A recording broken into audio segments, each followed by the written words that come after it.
പ്രിയമുള്ള കുട്ടികളെ, ഇന്ന് നമ്മൾ പുതിയൊരു ചാപ്റ്റർ ആരംഭിക്കുകയാണ്. കഴിഞ്ഞ ചാപ്റ്ററിൽ ഹ്യൂമൻ റീപ്രൊഡക്ഷനെ കുറിച്ച് നമ്മൾ പഠിച്ചു. ഹ്യൂമൻ റീപ്രൊഡക്ഷൻ്റെ ഡിഫറൻറ്റ് ഈവൻറ്റ്സ് എന്തൊക്കെയാണെന്ന് നമ്മൾ കണ്ടു. ഗ്യാമറ്റോജെനിസിസ് മുതൽ ഡെലിവറി, അതേപോലെ ലാക്ടേഷൻ വരെയുള്ള പ്രോസസ്സുകളാണ് നമ്മൾ കണ്ടത്. അപ്പോൾ അതിലൂടെ ഹ്യൂമൻ റീപ്രൊഡക്റ്റീവ് സിസ്റ്റത്തെക്കുറിച്ച് നമുക്ക് മനസ്സിലാക്കാൻ കഴിഞ്ഞു. അടുത്തതായി ഈ ചാപ്റ്ററിൽ നമ്മൾ പഠിക്കാൻ പോകുന്നത് റീപ്രൊഡക്റ്റീവ് ഹെൽത്തിനെ കുറിച്ചാണ്. റീപ്രൊഡക്റ്റീവ് ഹെൽത്തിലൂടെ അല്ലെങ്കിൽ ലൈംഗികാരോഗ്യം നേടുന്നതിലൂടെ ഒരു ഹാപ്പി ലൈഫ് എങ്ങനെ ക്രിയേറ്റ് ചെയ്യാം എന്നതാണ് നമ്മൾ ഈ ചാപ്റ്ററിൽ പഠിക്കാൻ പോകുന്നത്. ആദ്യമായി നമുക്ക് എന്താണ് റീപ്രൊഡക്റ്റീവ് ഹെൽത്ത് എന്ന് നോക്കാം. The term refers to healthy reproductive organs with normal functions. അതായത് റീപ്രൊഡക്റ്റീവ് ഹെൽത്ത് എന്ന ടേമിൻ്റെ meaning healthy reproductive organs with normal function ആണ്. ആരോഗ്യകരമായ റീപ്രൊഡക്റ്റീവ് ഓർഗാൻസ് നോർമൽ ഫങ്ഷൻ നിർവഹിക്കുകയാണെങ്കിൽ അതിനെ നമുക്ക് റീപ്രൊഡക്റ്റീവ് ഹെൽത്ത് എന്ന് പറയാം. എന്നാൽ വേൾഡ് ഹെൽത്ത് ഓർഗനൈസേഷൻ അല്ലെങ്കിൽ WHO റീപ്രൊഡക്റ്റീവ് ഹെൽത്തിന് നൽകിയിരിക്കുന്ന ഡെഫിനിഷൻ എന്ന് പറയുന്നത് reproductive health means a total wellbeing in all aspects of reproduction.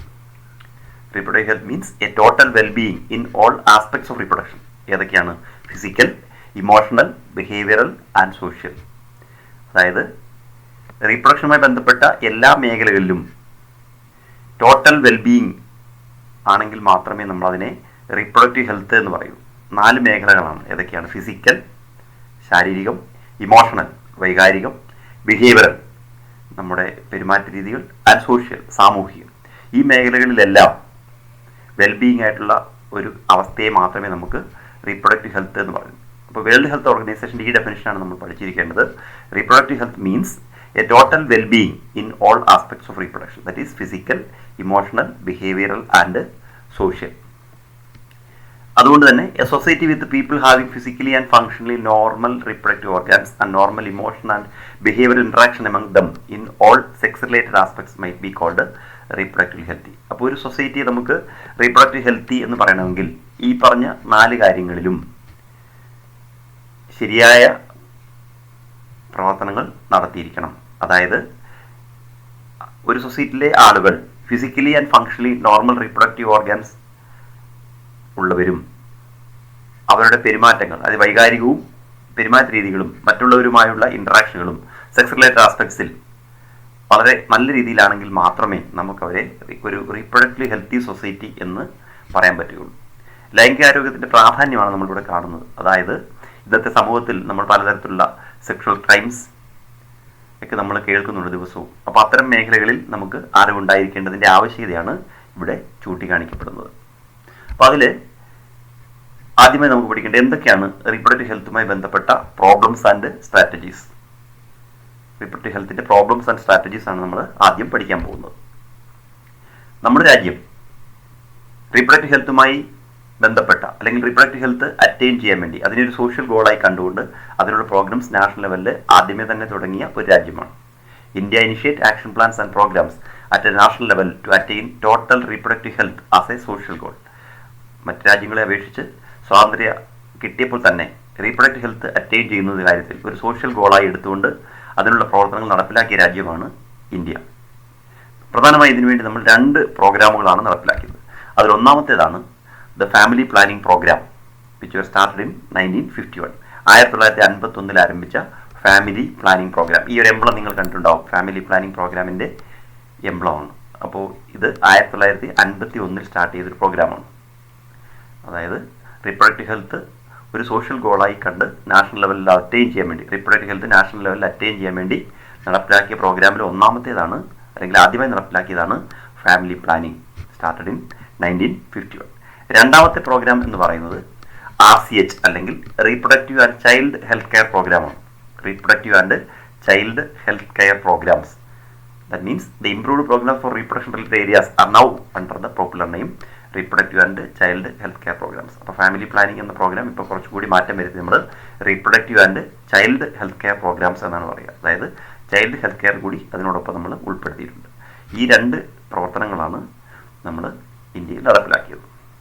ഇനി ഈ RCH പ്രോഗ്രാമിന് അതിൻ്റെ ഒരു എംബ്ലമാണ് നമ്മളിവിടെ കാണുന്നത്. RCH പ്രോഗ്രാമിൻ്റെ മേജർ ടാസ്കുകൾ എന്തൊക്കെയാണ് അത് നമുക്ക് ആദ്യം നോക്കാം. What are the major task of RCH? പ്രധാനമായും 3 മേഖലകളാണ് RCH ശ്രദ്ധിക്കുന്നത്. ഒന്ന്, ക്രിയേറ്റിംഗ് അവയർനെസ്, ജനങ്ങളെ ബോധവാന്മാരാക്കുക. എന്തിലാണ്? About various reproduction related aspects, റീപ്രൊഡക്ഷനുമായി ബന്ധപ്പെട്ട വിവിധ മേഖലകളെക്കുറിച്ച് ജനങ്ങളെ ബോധവാന്മാരാക്കുക. രണ്ടാമത്തേന്ന് പറഞ്ഞാൽ പ്രൊവൈഡിങ് ഫെസിലിറ്റീസ്, അങ്ങനെ റീപ്രൊഡക്റ്റീവ് ഹെൽത്ത് അറ്റൈൻ ചെയ്യാൻ ആവശ്യമായ ഫെസിലിറ്റീസ് ഉണ്ടാക്കിയെടുക്കുക. മൂന്നാമത്തെ എന്ന് പറഞ്ഞാൽ അതിന് വേണ്ടുന്ന സപ്പോർട്ടാണ്, support for building up a reproductively healthy society. അപ്പോൾ ഈ 3 മേഖലകൾ നമ്മൾ RCHൻ്റെ ടാസ്കുകളായിട്ട് അറിയപ്പെടുന്നു. Creating awareness, providing facilities and support for building up a reproductively healthy society. ഇത് ഓരോന്നും എങ്ങനെയാണ് നടപ്പിലാക്കുന്നത് നമുക്ക് നോക്കാം. ആദ്യം നമുക്ക് ക്രിയേറ്റിംഗ് അവയർനെസ്. അവയർനെസ് ക്രിയേറ്റ് ചെയ്യാൻ വേണ്ടി നമുക്ക് പല മാർഗ്ഗങ്ങളാണ്. ഒന്നാമതായിട്ട് through audio visual or print media by government and non government agencies. ഗവൺമെൻറ്റിൻ്റെയും അതുപോലെ നോൺ ഗവൺമെൻറ് ഏജൻസീസും ഓഡിയോ വിഷ്വൽ, റേഡിയോ പോലെയുള്ള മാധ്യമങ്ങൾ, TV പോലുള്ള മാധ്യമങ്ങൾ, പ്രിന്റ് മീഡിയ, പത്രമാധ്യമങ്ങൾ, ഇവയിലൂടെയൊക്കെ നൽകുന്ന അവയർനെസ്സാണ് ഒന്നാമത്. നിങ്ങൾ പത്രത്തിലും TV-യിലും ഒക്കെ നിങ്ങൾ കണ്ടിട്ടുണ്ടാവും. വിവിധ ഗവൺമെൻറ്, നോൺ ഗവൺമെൻറ് ഏജൻസികൾ പല ലൈംഗിക രോഗങ്ങളെക്കുറിച്ച്, ലൈംഗികമായ അറിവുകൾ നൽകുന്ന ഗർഭനിരോധന മാർഗ്ഗങ്ങളെക്കുറിച്ചൊക്കെയുള്ള പലതരത്തിലുള്ള അവയർനെസ് പ്രോഗ്രാമുകൾ സംഘടിപ്പിക്കുന്നുണ്ടാവും. അത്തരം പ്രോഗ്രാമുകളാണ് ഒന്ന്. രണ്ടാമത്തേത് introduction of education schools to provide right information, ശരിയായ അറിവ് ലഭിക്കുന്നതിന് വേണ്ടി സ്കൂളുകളിൽ നടത്തുന്ന ലൈംഗിക വിദ്യാഭ്യാസം. 11ാം ക്ലാസ്സിൽ നിങ്ങൾക്ക് അത്തരത്തിലൊരു ക്ലാസ് ശരിക്കും നമ്മുടെ സ്കൂളിലെ അഡോളസന്റ് കൗൺസിലിംഗ് സെല്ലിൻ്റെ മുഖേന നിങ്ങൾക്ക് കിട്ടിയിട്ടുണ്ടാവും. അത്തരം ക്ലാസ്സുകളാണ്. അതുപോലെ ഉള്ള 9ാം ക്ലാസ്സിലും 11ാം ക്ലാസ്സിലുമാണ് സാധാരണയിൽ നമ്മൾ ഇത്തരത്തിലുള്ള സെക്സ് എഡ്യൂക്കേഷൻ ഇപ്പോൾ സ്കൂളുകളിൽ നടത്തുന്നത്. അതാണ് നമ്മൾ രണ്ടാമത്തെ കാര്യമായിട്ട് ഓർത്തിരിക്കേണ്ടത്. അവയർനെസ് ഉണ്ടാക്കാൻ വേണ്ടിയാണ്. മൂന്നാമത് proper information about reproductive organs, adolescence and related changes, safe and hygienic sexual practices, sexually transmit disease like AIDS. അതായത് നമ്മൾ റീപ്രൊഡക്റ്റീവ് ഓർഗാനുകളെ കുറിച്ച് ശരിയായ അറിവുണ്ടാക്കുക. അഡോളസൻസ്, കൗമാരവും ആൻഡ് റിലേറ്റഡ് ചേഞ്ചസ്, ആ പ്രായത്തിലുണ്ടാകുന്ന മാറ്റങ്ങൾ. Safe and hygienic sexual practices, എങ്ങനെ ശുചിത്വപൂർണവും സുരക്ഷിതവുമായ ലൈംഗിക പ്രവർത്തനങ്ങൾ നടത്തുക. അതുപോലെ സെക്ഷലി ട്രാൻസ്മിറ്റ് ഡിസീസസ്, STD എന്നറിയപ്പെടുന്നത് സെക്ഷലി ട്രാൻസ്മിറ്റ് ഡിസീസ്, ഇതിനെക്കുറിച്ച് കൂടുതൽ കാര്യങ്ങൾ നമ്മൾ പിന്നീട് പഠിക്കുന്നുണ്ട്. എയ്ഡ്സ് പോലെയുള്ള രോഗങ്ങൾ, ഇവയെക്കുറിച്ചൊക്കെ മനസ്സിലാക്കിയിരിക്കുക. ഇതാണ് നമ്മൾ അവയർനെസ് പ്രോഗ്രാമിൻ്റെ മൂന്നാമത്തെ കാര്യം. അടുത്തായി നമുക്ക് മറ്റൊരു പ്രധാനപ്പെട്ട ഒരു കാര്യമാണ് educating couples and those in marriageable age group. അതായത് വിവാഹിതരായ ദമ്പതിമാരെയും കപ്പിൾസിനെയും അതുപോലെ മാരേജബിൾ ഏജ് ഗ്രൂപ്പിലുള്ള ആളുകളെയും എന്ത് ചെയ്യണം? About available birth control options, എന്തൊക്കെയാണ് അവർക്ക് നടപ്പിലാക്കാൻ കഴിയുന്ന ബർത്ത് കൺട്രോൾ ഓപ്ഷൻസ്, ഗർഭനിരോധന മാർഗ്ഗങ്ങൾ, ജനന നിയന്ത്രണ മാർഗ്ഗങ്ങൾ എന്തൊക്കെയാണ്. കെയർ ഓഫ് പ്രഗ്നന്റ് മദേഴ്സ്, എങ്ങനെയാണ് പ്രഗ്നന്റ് മദേഴ്സിനെ കെയർ ചെയ്യേണ്ടത്. പോസ്റ്റ് നേറ്റൽ കെയർ എന്ന് പറഞ്ഞാൽ ഡെലിവറിക്ക് ശേഷമുള്ള കെയറാണ്. Postnatal care of mother and child, പ്രസവത്തിന് ശേഷം അമ്മയെയും കുഞ്ഞിനെയും എങ്ങനെ സംരക്ഷിക്കാൻ കഴിയും. ഇമ്പോർട്ടൻസ് ഓഫ് ബ്രസ്റ്റ് ഫീഡിങ്, എങ്ങനെയാണ് ശരിയായ മുലയൂട്ടലിനെ കുറിച്ചുള്ള അവബോധം. Equal opportunities for the male and the female child, ആൺകുഞ്ഞിനും പെൺകുഞ്ഞിനും തുല്യ അവസരങ്ങൾ. ഇവയെല്ലാം നമ്മൾ ഈ അവയർനെസ് പ്രോഗ്രാമിൽ ഉൾപ്പെടുത്തിയിട്ടുണ്ട്. മറ്റൊന്ന് awareness of problems due to uncontrolled population growth, അനിയന്ത്രിതമായി ജനസംഖ്യ വർദ്ധിച്ചാലുണ്ടാകുന്ന പ്രശ്നങ്ങളെക്കുറിച്ച് ബോധവാന്മാരാക്കുക. മറ്റൊന്ന് social evils like sex abuse and sex related crimes, അതായത് ലൈംഗിക ദുരുപയോഗങ്ങൾ, ലൈംഗിക കുറ്റകൃത്യങ്ങൾ, ഇവയെല്ലാം നമ്മൾ സോഷ്യൽ ഏവിൾസ് ആയിട്ടാണ് കാണുന്നത്. ഇത്തരം കാര്യങ്ങളെക്കുറിച്ച് അവബോധമുണ്ടാക്കുക. All these help to build up a socially responsible and healthy society.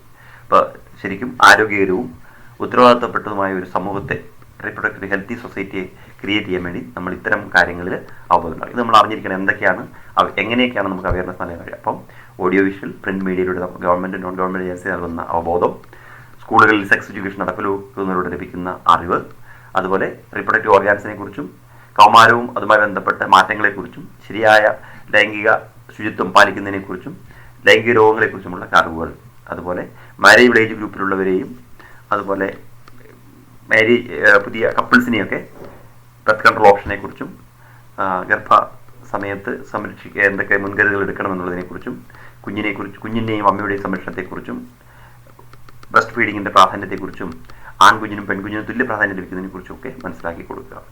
അതുപോലെ അനിയന്ത്രിതമായി പോപ്പുലേഷൻ വർദ്ധിക്കുന്നതിനെക്കുറിച്ചുള്ള കാര്യങ്ങൾ മനസ്സിലാക്കി കൊടുക്കുക.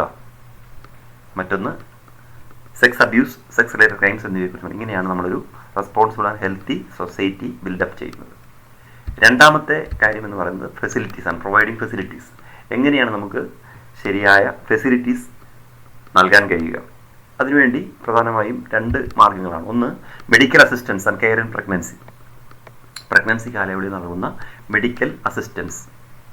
നമുക്ക് ശരിക്കും മെഡിക്കൽ അസിസ്റ്റൻസ് ശരിയായി കിട്ടുക, ഡെലിവറിയിൽ മെഡിക്കൽ അസിസ്റ്റൻസ് നൽകുക, STD, അബോർഷൻസ്, കൺട്രാസെപ്ഷൻ എന്ന് പറയുന്നത് ഉദ്ദേശിക്കുന്നത് ഗർഭനിരോധനമാണ്, മെൻസ്ട്രുവൽ പ്രോബ്ലംസ്, ഇൻഫെർട്ടിലിറ്റി എന്ന് പറഞ്ഞാൽ വന്ധ്യത, ഇത്തരം കാര്യങ്ങളിലൊക്കെ മെഡിക്കൽ അസിസ്റ്റൻസ് നൽകുക എന്നതാണ് ഫെസിലിറ്റീസ് ഉള്ളത്. നമ്മുടെ കേരളത്തിൻ്റെ സ്ഥിതി നിങ്ങൾക്കറിയാം. നമ്മുടെ നാട്ടിലുടനീളം നിരവധി പ്രാഥമിക ആരോഗ്യ കേന്ദ്രങ്ങൾ അല്ലെങ്കിൽ പ്രൈമറി ഹെൽത്ത് സെൻ്ററുകൾ ഉണ്ട്. എല്ലാ ഗ്രാമങ്ങളിലും പ്രൈമറി ഹെൽത്ത് സെൻ്റർ ഉള്ള ഒരു നാടാണ് കേരളം. നമ്മുടെ ആരോഗ്യ പുരോഗതിയുടെ അടിസ്ഥാനം തന്നെ അതാണ്. അപ്പോൾ അതുകൊണ്ട് തന്നെ ഇന്ത്യയിൽ മൊത്തത്തിലും പല സ്ഥലങ്ങളിലും ഇത്തരം സംവിധാനങ്ങളുണ്ട്. കേരളത്തിൻ്റെ അത്രയും ഇല്ലെങ്കിലും എല്ലാ സംസ്ഥാനങ്ങളിലും ഇത്തരത്തിലുള്ള നിരവധി പ്രൈമറി ഹെൽത്ത് സെൻ്ററുകൾ പ്രവർത്തിക്കുന്നു. ഈ പ്രൈമറി ഹെൽത്ത് സെൻ്ററുകളാണ് ഇത്തരത്തിലുള്ള മെഡിക്കൽ അസിസ്റ്റൻസ് നൽകുന്നത്.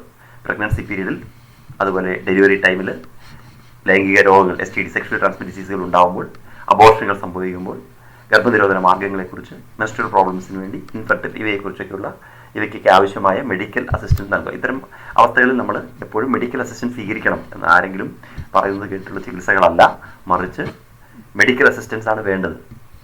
ശരിയായ മെഡിക്കൽ പ്രാക്ടീഷണേഴ്സിൻ്റെ സഹായത്തോടുകൂടി വേണം ഇത്തരം പ്രശ്നങ്ങൾ നേരിടാൻ എന്നതാണ് നമ്മൾ ഫെസിലിറ്റീസ് എന്നുകൊണ്ട് ഉദ്ദേശിക്കുന്നത്. അത് നമ്മുടെ അടുത്തുള്ള മേഖലകളിൽ തന്നെ കണ്ടെത്തുക എന്നതാണ് നമ്മൾ ഫെസിലിറ്റീസ് നൽകുക എന്നുകൊണ്ട് ഉദ്ദേശിക്കുന്നത്. രണ്ടാമത്തേതെന്ന് പറയുന്നത് സ്റ്റാറ്റ്യൂട്ടറി ബാൻ ഓൺ ആംനിയോസെൻറ്റസിസ്. ഈ ആംനിയോസെൻറ്റസിസ് എന്ന് പറയുന്നത് നിങ്ങൾ കേട്ടിട്ടുണ്ടാവും. ഇതൊരു ഫീറ്റൽ സെക്സ് ഡിറ്റർമിനേഷൻ ടെസ്റ്റാണ്. അതായത് അമ്മയുടെ ഗർഭപാത്രത്തിൽ വെച്ച് തന്നെ കുഞ്ഞിൻ്റെ ലിംഗനിർണ്ണയം നടത്തുക. അതിനെയാണ് നമ്മൾ ആംനിയോസെൻറ്റസിസ് എന്ന് പറയുന്നത്. അതായത് അമ്മയുടെ, ഇവിടെ നിങ്ങൾക്ക് കാണാം, അതിൻ്റെ ഒരു ചിത്രമാണ് ഇവിടെ കാണുന്നത്. അമ്മയുടെ ഗർഭപാത്രത്തിലായിരിക്കുന്ന സമയത്ത് കുഞ്ഞിനെ സറൗണ്ട് ചെയ്യുന്ന ഫ്ലൂയിഡിനെയാണ് നമ്മൾ ആംനിയോട്ടിക് ഫ്ലൂയിഡ് എന്ന് പറയുന്നത്. ഈ ആംനിയോട്ടിക് ഫ്ലൂയിഡ് ഇവിടെ കളക്ട് ചെയ്യുന്നത് കാണാം. ആംനിയോട്ടിക് ഫ്ലൂയിഡ് കളക്ട് ചെയ്തിട്ട് അതിലെ ക്രോമസോമൽ പാറ്റേൺ കണ്ടെത്തിയിട്ട് ആ കുഞ്ഞ് ആണോ പെണ്ണോ എന്ന് ഗർഭാവസ്ഥയിൽ തന്നെ തിരിച്ചറിയുന്ന ടെസ്റ്റിനെയാണ് നമ്മൾ ആംനിയോസെൻറ്റസിസ് എന്ന് പറയുന്നത്. ഇത് നമുക്ക് വളരെ പ്രധാനപ്പെട്ട ഈ വർഷത്തെ പരീക്ഷയ്ക്കുണ്ടായിരുന്നു. Amniocentesis, a foetal sex determination test based on the chromosomal pattern in the amniotic fluid surrounding the developing embryo. നമുക്കറിയാം ഈ ക്രോമസോമൽ പാറ്റേൺ എന്ന് പറയുന്നത് പെൺകുഞ്ഞാണെങ്കിൽ എന്തായിരിക്കും, XX ക്രോമസോംസ് ആയിരിക്കും, ആൺകുഞ്ഞാണെങ്കിൽ XY ക്രോമസോം ആയിരിക്കും. ഇത് നോക്കിയിട്ട് നമുക്ക് ഈ ആംനിയോട്ടിക് ഫ്ലൂയിഡ് കളക്ട് ചെയ്ത് കുഞ്ഞ് ആണോ പെണ്ണോ എന്ന് തിരിച്ചറിയാൻ വേണ്ടി പറ്റും. ആ ടെസ്റ്റിനെയാണ് നമ്മൾ ആംനിയോസെൻറ്റസിസ് എന്ന് പറയുന്നത്. ഇത് ഇന്ത്യയിൽ ബാൻ ചെയ്തിരിക്കുകയാണ്. അപ്പോൾ അതിൻ്റെ കാരണം എന്തുകൊണ്ടാണ് ഇതിന് നമ്മൾ ആംനിയോസെൻറ്റസിനെ ഇന്ത്യയിൽ ബാൻ ചെയ്തിരിക്കുന്നത്? നിയമപരമായി അതിനെ എന്തിനാണ് നമ്മൾ ബാൻ ചെയ്തിരിക്കുന്നത്? എന്തുകൊണ്ടാണ്?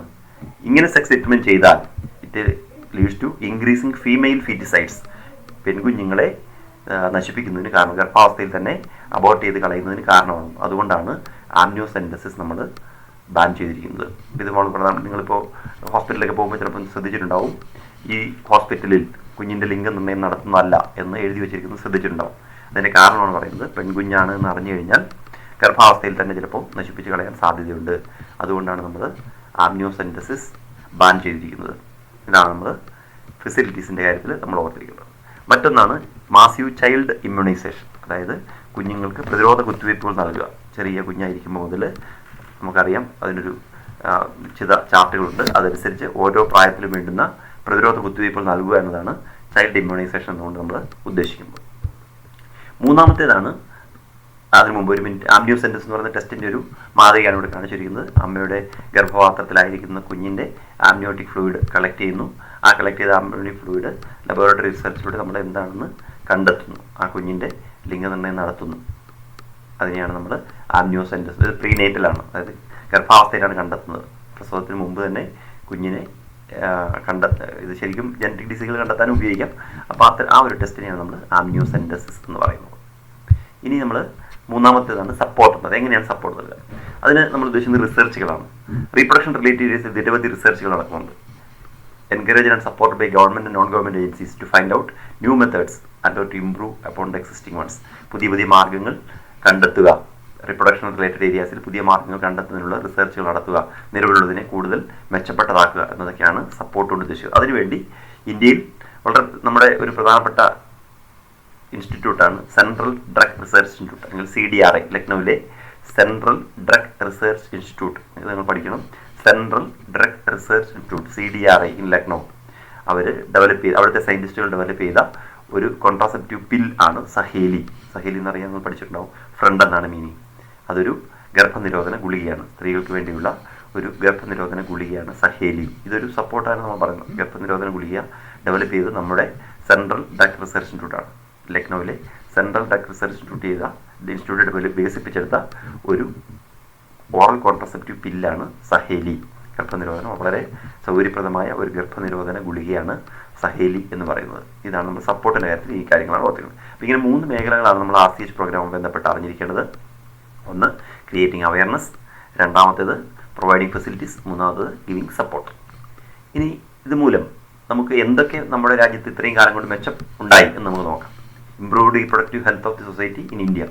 ഇത് നമുക്ക് എങ്ങനെ തെളിയിക്കാം, അതിൻ്റെ എവിഡൻസ് എന്തൊക്കെയാണ്? ഒന്ന്, better awareness about sex related matters. ജനങ്ങൾക്ക് സെക്സ് റിലേറ്റഡ് മാറ്റേഴ്സിലുണ്ടായ കൂടുതൽ അവബോധം അത് നമുക്ക് തിരിച്ചറിയാൻ വേണ്ടി കഴിയും. മറ്റൊന്ന്, increase number of medically assisted deliveries. ഇന്ന് മെഡിക്കലി അസിസ്റ്റഡ് ആണ് ഡെലിവറീസ് കൂടുതലും. പ്രസവങ്ങളെല്ലാം ഹോസ്പിറ്റലുകളിലാണ് നടക്കുന്നത്. പണ്ടൊക്കെ നമുക്കറിയാം വീടുകളിലാണ് പ്രസവങ്ങൾ നടന്നത്, വളരെ വലിയ അപകടകരമായിരുന്നു. അതെല്ലാം മാറി ഇന്ന് എല്ലാ പ്രസവങ്ങളും ശരിക്കും ഹോസ്പിറ്റലുകളിലാണ് നടക്കുന്നത്. അപ്പോൾ ഡെലിവറികളെല്ലാം നമുക്ക് മെഡിക്കലി അസിസ്റ്റഡ് ആക്കി മാറ്റാൻ കഴിഞ്ഞു. അത് നമ്മുടെ രാജ്യത്തുണ്ടായ പുരോഗതിയുടെ ലക്ഷണമാണ്. മറ്റൊന്ന്, better postnatal care leading to decrease the maternal and infant mortality rate. Better postnatal care, അത് പ്രസവത്തിന് ശേഷം നൽകുന്ന സംരക്ഷണത്തിൽ നമ്മൾ വലിയ മെച്ചം നമുക്ക് ഉണ്ടാക്കാൻ വേണ്ടി കഴിഞ്ഞു. അതുകൊണ്ട് എന്ത് പറ്റി? Decrease the maternal and infant mortality rate. Maternal മാതൃ ആൻഡ് ഇൻഫന്റ് ശിശു, മോർട്ടാലിറ്റി റേറ്റ് എന്ന് പറഞ്ഞാൽ മരണനിരക്ക് നമുക്ക് വലിയ കുറവുണ്ടാക്കാൻ വേണ്ടി കഴിഞ്ഞു. അപ്പോൾ ശരിക്കും പ്രസവത്തിന് ശേഷം നൽകുന്ന സംരക്ഷണത്തിലൂടെ മാതൃ ശിശു മരണനിരക്ക് നമുക്ക് കുറയ്ക്കാൻ വേണ്ടി കഴിഞ്ഞു. അതും നമ്മുടെ രാജ്യം കൈവരിച്ച പുരോഗതിയുടെ ഉദാഹരണമാണ്.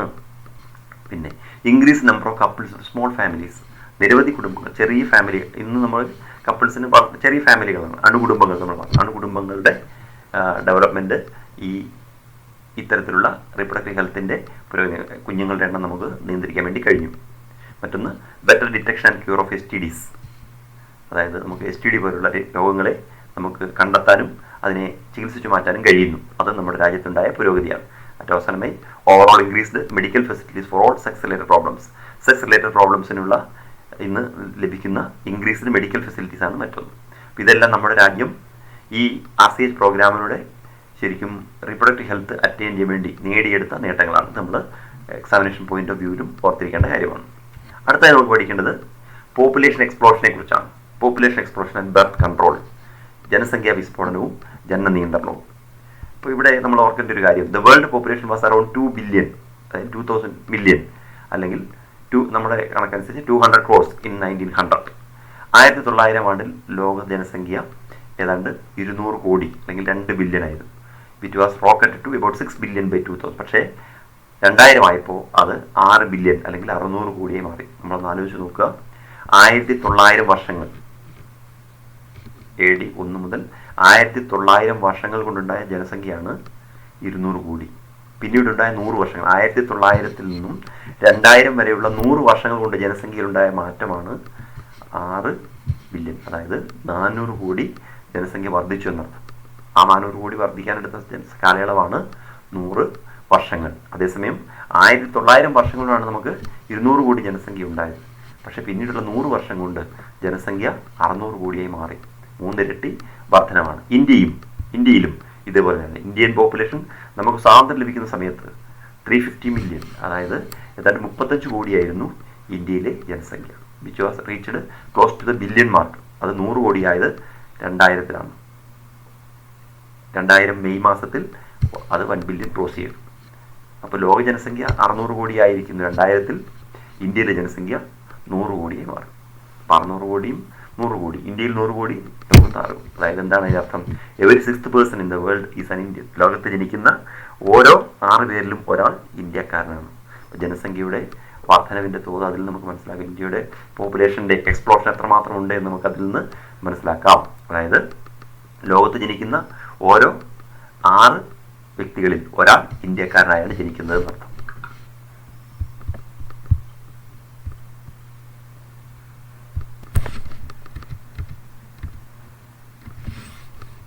ഇനി നമുക്ക് നമ്മുടെ രാജ്യത്ത് ഇത്രയും പോപ്പുലേഷൻ വർദ്ധിക്കാനുണ്ടായ കാരണം എന്താണെന്ന് നോക്കാം. A rapid decline in death റേറ്റിലുണ്ടായ കുറവ്, maternal mortality rate and infant mortality rate, അതായത് മാതൃമരണ നിരക്കിലും ശിശു മരണനിരക്കിലും ഉണ്ടായ കുറവ്. ഇപ്പോൾ മൊത്തത്തിൽ മരണനിരക്കിലുണ്ടായ കുറവും മെറ്റേണൽ മോർട്ടാലിറ്റി റേറ്റ് ഉണ്ടായ കുറവും, അത് MMR എന്ന് പറയും, maternal mortality rate and infant mortality rate IMR. ഈ ഫുൾ ഫോം ഒക്കെ നിങ്ങൾ പഠിച്ചു വെക്കേണ്ടതാണ്. അതുപോലെ as well as an increase in number of people in reproducible age, അതായത് റീപ്രൊഡക്റ്റീവ് ഏജ് ഗ്രൂപ്പിലുള്ളവരും ഇന്ത്യയിൽ കൂടുതലാണ്. ഇപ്പോൾ നമുക്ക് 100 കോടി ജനങ്ങളുണ്ടെങ്കിൽ ആ 100 കോടി ജനങ്ങളിൽ 40 കോടി ആളുകളെങ്കിലും റീപ്രൊഡക്റ്റീവ് ഏജിലാണുള്ളത്. എന്ന് പറഞ്ഞാൽ 15 വയസ്സിനും 30 വയസ്സിനും ഒക്കെ ഇടയിലുള്ളവരാണ്. അപ്പോൾ 15 വയസ്സിനും 30 വയസ്സിനും ഇടയിലുള്ളവരെന്ന് പറഞ്ഞാൽ അവർ റീപ്രൊഡക്റ്റീവ് ഏജിലാണ്. അടുത്ത 15 വർഷം കൊണ്ട്, അതായത് 15 വയസ്സിലുള്ള ആൾ 30 വയസ്സെത്തുന്ന കാലയളവിൽ അവർക്ക് 2 കുഞ്ഞുങ്ങൾ വീതം ജനിച്ചാൽ പോലും 40 കോടി ജനങ്ങളുടെ ഇന്ത്യയിൽ 2 കുഞ്ഞുങ്ങൾ വീതം ജനിച്ചാൽ 20 കോടി പുരുഷന്മാർ 20 കോടി സ്ത്രീകളാണെന്ന് നമ്മൾ കണക്കാക്കിയാൽ ആ 20 കോടി സ്ത്രീകളും 2 കുഞ്ഞുങ്ങൾ വീതം പ്രസവിച്ചാൽ പോലും അടുത്ത 15 വർഷം കൊണ്ട് 40 കോടി ജനങ്ങൾ കൂടി കൂടുമെന്നാണ് അർത്ഥം. അപ്പോൾ ഇത് ഇന്ത്യൻ ജനസംഖ്യ വർദ്ധിക്കാനുള്ള പ്രധാനപ്പെട്ട കാരണങ്ങളാണ്. ഒന്ന്, ഡെത്ത് റേറ്റിലുണ്ടായ കുറവ്, മെറ്റേണൽ മോർട്ടാലിറ്റി റേറ്റിലുണ്ടായ കുറവ്, ഇൻഫൻറ്റ് മോർട്ടാലിറ്റി റേറ്റിലുണ്ടായ കുറവ്, അതുപോലെ കൂടുതൽ ആളുകളും റീപ്രൊഡക്റ്റീവ് ഏജ് ഗ്രൂപ്പിലുള്ളത്. ഇതാണ് ഇന്ത്യൻ പോപ്പുലേഷൻ ഇത്രയും എക്സ്പ്ലോർഡ് ആകാനുള്ള കാരണം. ഇത് നമ്മൾ പ്രധാനപ്പെട്ടാണ് പരീക്ഷയ്ക്ക് what are the reason for population explosion India എന്ന് ചോദിക്കാം. Decline in death rate, decline in maternal mortality rate, decline in infant mortality rate and increase in number of people in reproducible age. ഇനി അടുത്തായി നമ്മൾ പഠിക്കാനുള്ളത് population എക്സ്പ്ലോഷൻ്റെ ചില പ്രത്യേകതകളാണ്. അതായത് നമുക്കിവിടെ ഒരു ചിത്രത്തിൽ കാണാം ഇന്ത്യയിലെ പോപ്പുലേഷൻ്റെ പ്രത്യേകതയാണ് ആ ചിത്രത്തിലൂടെ നമ്മൾ കാണിക്കുന്നത്. എത്രമാത്രമാണ് നമ്മുടെ പോപ്പുലേഷൻ എക്സ്പ്ലോഷൻ എന്നതിനെക്കുറിച്ചുള്ള ഒരു ചിത്രമാണ് ഇവിടെ കാണിച്ചിരിക്കുന്നത്. According to 2001 census the population growth rate was 1.7%. 2001 census അനുസരിച്ച് ഇന്ത്യൻ പോപ്പുലേഷൻ്റെ ഗ്രോത്ത് എന്ന് പറയുന്നത് 1.7% ആണ്. അതായത് 17/1000 പെർ ഇയർ. ഓരോ വർഷവും ഓരോ 1000 പേർക്കും 17 പേർ വീതം പുതുതായി ജനിക്കുന്നു. അതിൻ്റെ പ്രത്യേകതയാണ് a rate at which our population could double in 33 years. ഇങ്ങനെ പോയാൽ 33 വർഷം കൊണ്ട് പോപ്പുലേഷൻ ഡബിൾ ചെയ്യുന്നതാണ് കണക്കാക്കുന്നത്. അപ്പോൾ ആലോചിച്ച് നോക്കുക, 2001 സെൻസസ് പ്രകാരം നമ്മുടെ 1.7% ഗ്രോത്ത് ആണെങ്കിൽ പോലും 2033 ആകുമ്പോൾ നമ്മുടെ പോപ്പുലേഷൻ ഈ 600 കോടി എന്നുള്ളത് 1200 കോടിയായി വർദ്ധിക്കുമെന്നാണ് അർത്ഥം. അപ്പോൾ അതാണ് നമ്മൾ പോപ്പുലേഷൻ്റെ അപകടകരമായ അവസ്ഥ. അതിനെയാണ് നമുക്ക് നിയന്ത്രിക്കേണ്ടത്. അപ്പോൾ അത് നിയന്ത്രിക്കാൻ എന്തൊക്കെയാണ് ചെയ്യേണ്ടതെന്നാണ് നമ്മളിവിടെ പഠിക്കാൻ പോകുന്നത്. അങ്ങനെ ജനസംഖ്യ വർദ്ധിച്ച് എന്ത് സംഭവിക്കും? It leads to scarcity of food, shelter and cloth. നമുക്ക് പ്രധാനമായും ബേസിക് നീഡ്സായ ഫുഡ്, ഷെൽട്ടർ, ക്ലോത്തിങ് എന്നിവയിൽ നമുക്ക് സ്കേഴ്സിറ്റി അല്ലെങ്കിൽ ദൗർലഭ്യം ഉണ്ടാവും. നമ്മൾ എന്തൊക്കെ പ്രോഗ്രസ് ഉണ്ടാക്കിയാലും അതിനെല്ലാം തടയുന്നതായിരിക്കും ഇത്. It leads to scarcity of food, shelter and clothing in spite of our significant progress. നമ്മൾ എന്തൊക്കെ പുരോഗതി ഉണ്ടാക്കിയാലും ആ പുരോഗതിയെല്ലാം തകർക്കുന്ന രീതിയിൽ ബേസിക് നീഡ്സായ ഫുഡ്, ഷെൽട്ടർ ആൻഡ് ക്ലോത്തിങ് എന്നിവയിൽ നമുക്ക് വലിയ ദൗർലഭ്യം ഉണ്ടാകുന്നതാണ് നമ്മുടെ ഈ പോപ്പുലേഷൻ എക്സ്പ്ലോഷൻ കൊണ്ട് നമുക്കുണ്ടാകുന്ന ഏറ്റവും പ്രധാനപ്പെട്ട പ്രശ്നം എന്ന് പറയുന്നത്. The government take up serious measures to check up this population growth rate. ഈ പോപ്പുലേഷൻ കൺട്രോളിന് വേണ്ടി ഗവൺമെൻറ് നിരവധി മാർഗ്ഗങ്ങളാണ് നടപ്പിലാക്കുന്നത്. നമുക്കറിയാം നമ്മുടെ പോപ്പുലേഷൻ ഈ രീതിയിൽ വർദ്ധിക്കുന്നില്ല. ഈ വർഷം നമുക്ക് 2021 നമ്മുടെ അടുത്ത സെൻസസ് നടക്കേണ്ടത്. പക്ഷേ കൊറോണ ബാധയുടെ പശ്ചാത്തലത്തിൽ അത് ചിലപ്പോൾ കുറച്ച് നീണ്ടുപോയേക്കാം. അല്ലെങ്കിൽ 2021 നമ്മുടെ അടുത്ത സെൻസസ് നടക്കേണ്ടതായിരുന്നു. ഇനി എങ്ങനെയാണ് പോപ്പുലേഷനെ നമുക്ക് കൺട്രോൾ ചെയ്യാൻ വേണ്ടി കഴിയുക? അതിനുള്ള പ്രധാനപ്പെട്ട ചില മാർഗ്ഗങ്ങളാണ് നമ്മൾ അടുത്തായിട്ട് പഠിക്കുന്നത്. ഇത് നമുക്ക് ഇമ്പോർട്ടൻ്റ് ആണ്. Motivate smaller families by using various contraceptive method. ഏറ്റവും പ്രധാനപ്പെട്ട മാർഗ്ഗം എന്താണ്? അണുകുടുംബങ്ങൾ അല്ലെങ്കിൽ ചെറു കുടുംബങ്ങളെ നമ്മൾ വളർത്തിയെടുക്കുക. എങ്ങനെയാണ്? Using various contraceptive methods. ശരിയായ ഗർഭനിരോധന മാർഗ്ഗങ്ങൾ അവലംബിക്കുന്നതിലൂടെ ചെറിയ കുടുംബങ്ങളെ മോട്ടിവേറ്റ് ചെയ്യുക. മറ്റൊന്ന്, ഇത് നിങ്ങൾ കണ്ടിട്ടുണ്ടോ, a happy couple with 2 children with a slogan ഹം ദോ ഹമാരേ ദോ, വി ടു അവർ ടു. ഇങ്ങനൊരു പോസ്റ്റർ നിങ്ങൾ കണ്ടിട്ടുണ്ടാവും. ഹം ദോ ഹമാരേ ദോ, നാം 2 നമുക്ക് 2, വി ടു അവർ ടു, അല്ലെങ്കിൽ ഹം ദോ ഹമാരേ ദോ. ഇത് ഫാമിലി പ്ലാനിങ്ങിൻ്റെ പ്രധാനപ്പെട്ട മുദ്രാവാക്യമായിരുന്നു. നാം 2 നമുക്ക് 2 എന്ന മുദ്രാവാക്യം. ഇതാണ് പോപ്പുലേഷൻ എക്സ്പ്ലോഷൻ കൺട്രോൾ ചെയ്യാനുള്ള ഒരു ജനങ്ങളെ ബോധവൽക്കരിക്കാനുള്ള ഒരു മുദ്രാവാക്യമായിട്ടാണ് ഇത് അറിയപ്പെടുന്നത്. ഇനി many keep couples mostly the young urban working ones have adopted and 1 child no. ഇനി ശരിക്കും ഈ അർബൻ ഏരിയയിലൊക്കെ വർക്ക് ചെയ്യുന്ന, പട്ടണങ്ങളിലൊക്കെ വർക്ക് ചെയ്യുന്ന ആളുകൾ ഇപ്പോൾ ഒരു കുഞ്ഞു മതി എന്ന് പോലും തീരുമാനിച്ചിട്ടുണ്ട്. മറ്റൊന്ന്, statute raising of marriage age of the female to 18 years and that of females to 21 years. ഇന്ത്യയിൽ മാരേജ് ഏജ്, വിവാഹ പ്രായം എന്ന് പറയുന്നത് പെൺകുട്ടികൾക്ക് 18 വയസ്സും ആൺകുട്ടികൾക്ക് 21 വയസ്സുമായി ഉയർത്തിയതും ഇതിനു വേണ്ടിയാണ്. അപ്പോൾ പോപ്പുലേഷൻ എക്സ്പ്ലോഷൻ കൺട്രോൾ ചെയ്യാനുള്ള പ്രധാനപ്പെട്ട മാർഗ്ഗങ്ങളാണ് സ്മോളർ ഫാമിലീസിനെ മോട്ടിവേറ്റ് ചെയ്യാൻ വേണ്ടി ശരിയായ ഗർഭനിരോധന മാർഗ്ഗങ്ങൾ അവലംബിക്കുക, ഫാമിലി പ്ലാനിംഗ് പ്രോഗ്രാമിൻ്റെ മുദ്രാവാക്യമായ ഹം ദോ ഹമാരേ ദോ പോലുള്ള മാർഗ്ഗങ്ങൾ, വി ടു അവേഴ്സ് ടു എന്നുള്ള പോലെ നടപ്പിലാക്കുക. പിന്നെ അല്ലെങ്കിൽ വൺ ചൈൽഡിനോ ഒരു കുഞ്ഞു മാത്രം എന്നുള്ള ഇത് പറ്റുന്ന കുടുംബങ്ങൾ അങ്ങനെ നടപ്പിലാക്കുക. പിന്നെ മാരേജ് ഏജ് 18 വയസ്സും 21 വയസ്സുമാക്കി ഉയർത്തിയത്, ഇതൊക്കെ നമ്മുടെ രാജ്യത്ത് നടത്തുക. മറ്റൊന്നാണ് incentives given to couples small families. ചെറു കുടുംബങ്ങളിലുള്ള ആളുകൾക്ക് പാരിതോഷികങ്ങൾ നൽകുക, ഇൻസെൻറ്റീവ്സ് ഒക്കെ നൽകുക, അവരെ മോട്ടിവേറ്റ് ചെയ്യാൻ വേണ്ടി ഇൻസെൻറ്റീവ്സ് നൽകുക. ഇതും നമ്മൾ പോപ്പുലേഷൻ എക്സ്പ്ലോഷൻ നിയന്ത്രിക്കാനുള്ള മാർഗ്ഗങ്ങളായിട്ട് കണക്കാക്കുക. ഇനി നമ്മൾ ഇത്രയും കാര്യങ്ങളാണ് ഈ ക്ലാസ് നമ്മൾ പഠിക്കുന്നത്. എന്തൊക്കെയാണ് ഇതുമായി ബന്ധപ്പെട്ട ചില ചോദ്യങ്ങൾ നമുക്ക് നോക്കാം. ഒന്നാമത് വാട്ട് ഈസ് റീപ്രൊഡക്റ്റീവ് ഹെൽത്ത്, അല്ലെങ്കിൽ ഡിഫൈൻ റീപ്രൊഡക്റ്റീവ് ഹെൽത്ത്, എന്താണ് ലൈംഗികാരോഗ്യം എന്ന് പറഞ്ഞാൽ. രണ്ടാമത്തെ write two programmes in India to attain reproductive health attain ചെയ്യാൻ വേണ്ടി ഇന്ത്യയിൽ നടപ്പിലാക്കിയ 2 പ്രോഗ്രാമുകളുടെ പേര് എഴുതുക, നമ്മൾ പഠിച്ചാണ്. മൂന്നാമത്തെ India starter family planning program ഏത് വർഷമാണ് ഇന്ത്യയിൽ ഫാമിലി പ്ലാനിംഗ് പ്രോഗ്രാം സ്റ്റാർട്ട് ചെയ്തത്. നാലാമത്തെ what are the major task of RCHന്റെ പ്രധാനപ്പെട്ട ടാസ്കുകൾ എന്തൊക്കെയാണ്. അടുത്തത് അതായത് different ways to build up a reproductively healthy society, എങ്ങനെയാണ് റീപ്രൊഡക്റ്റീവ് ഹെൽത്തി സൊസൈറ്റിയെ നമ്മൾ ബിൽഡപ്പ് ചെയ്യുന്നത്, അതിനുള്ള മാർഗ്ഗങ്ങൾ എന്തൊക്കെയാണ്. അടുത്തത് what is amniocentesis, why is it banned in India, എന്താണ് ആംനിയോസെൻറ്റസിസ്, എന്തുകൊണ്ടാണ് അത് ഇന്ത്യയിൽ നിരോധിക്കപ്പെട്ടിരിക്കുന്നത്. അതൊക്കെ പ്രധാനപ്പെട്ട ചോദ്യങ്ങളാണ്, പഠിച്ചു വയ്ക്കണം.